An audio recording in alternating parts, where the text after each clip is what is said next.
I'd like to talk about monetary policy a bit. The dollar's been in the news, gold's been in the news, and a significant event has just recently transpired. It happened on November 2nd, and to me it was a very significant event. That was the day the Indian Central Bank announced that it had purchased 200 tons of gold from the IMF. And that was more or less the tipping point on this recent surge in the gold price. The reason I think this is a significant date is, in some ways, it is almost the opposite of what happened back in 1971 on August 15th, a very special day in monetary history, and I talk about that a whole lot.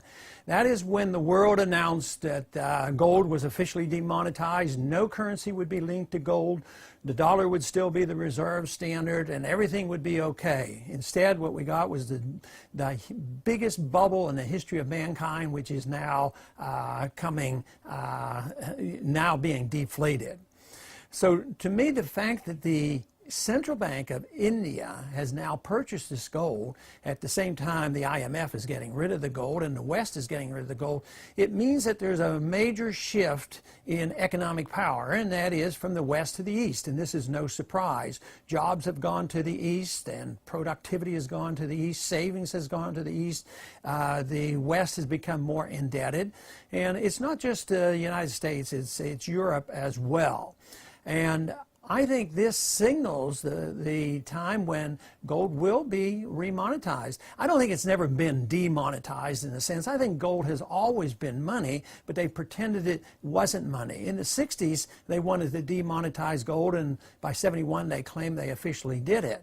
And even throughout these several decades, they pretend that gold is not money. At the same time, economic law still prevails, but this announcement, I think, will prove to be a very significant announcement. On this very date, Geithner, the Secretary of the Treasury, is over in Singapore meeting in an economic conference. And he's talking about the dollar.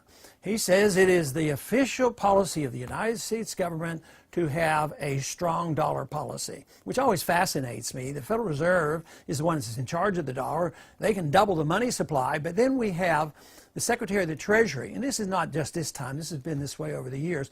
The Secretary of the Treasury goes before the public and say, it is the official policy of the United States to have a strong dollar. At the same time, they're chiding the Chinese for having a currency that's too strong, which means we want a weaker dollar against the Chinese yuan. So on and on it goes. And I frequently get a question, which I think is an old-fashioned question, but we still get it. And they said, do you think the United States is going to devalue? Well, they're constantly devaluing. We devalue our money on a constant basis. There was a time when devaluations were official and pronounced, in the sense that on August 15th there was a devaluation. They took the price of gold from $35 up to $38. It was an 8% devaluation. It was a big deal. But we constantly do it. Shortly thereafter, 2 years later, they devalued another 10%, and they took the price of gold up to $42. But since that time, since they claimed the dollar and gold are not connected, we've had constant devaluation. If you look at $1,100 gold, you're looking at about a 97–98% devaluation. So it's a constant devaluation. So here we have a government's official policy. Announced policy is that we have a strong dollar. At the same time, the real policy is constantly devaluating the dollar. And of course, for an economy to grow, you ought to have a relatively stable currency. People shouldn't have something wildly fluctuating, and certainly you shouldn't have a currency that can be created out of thin air. And that's where we are today. But my concern has been for many, many years the eventual consequence of what this will have on the dollar. We've seen a financial crisis build. We've seen a lot of liquidation of debt. We've seen a lot of purchasing of bad debt by our government and by the Federal Reserve. At the same time, it's all done by the creation of new money out of thin air. You can do that just so long. You can defy economic laws for a while, but just like you can keep gold at $35 an ounce and you can manipulate markets, eventually the economic laws will rule. And I think this is what will happen, is we will continue to do this. Congress has no concern. They're willing to pass a medical care program going to cost trillions of dollars and pretend it won't cost anything. But there will always be a cost as the pressure is going to be put on the dollar.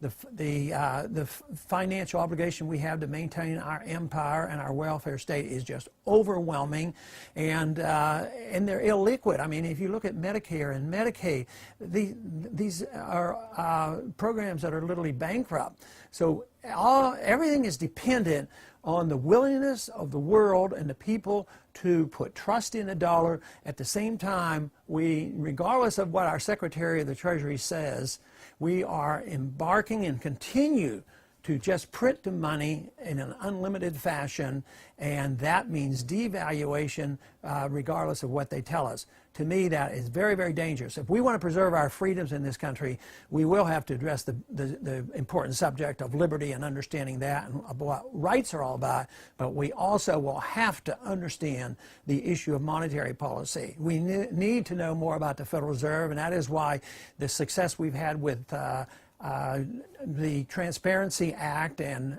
auditing the Fed is so beneficial. But it looks like right now push comes shove.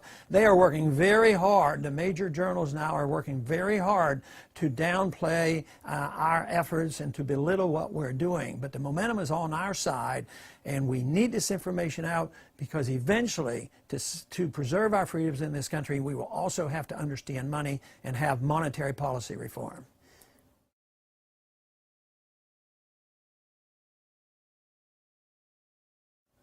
That's a very important question, because it has a great deal of significance. If the IMF is giving up the gold, this means that they are weakened. They will have less clout in saying what the next reserve currency will be. If they wanted to have an international reserve currency, they would at least have to pay a little bit of respect for gold. But it also means the great strength is going from west to east. Those countries who are buying gold, like China and India and these other countries, they are more likely going to be in the driver's seats for setting up the next reserve standard. In the West, Western central banks and the IMF, the gold is leaving, and this means that the economic power is shifting to the east, and if history is of any value to us, it means that the military power may shift as well.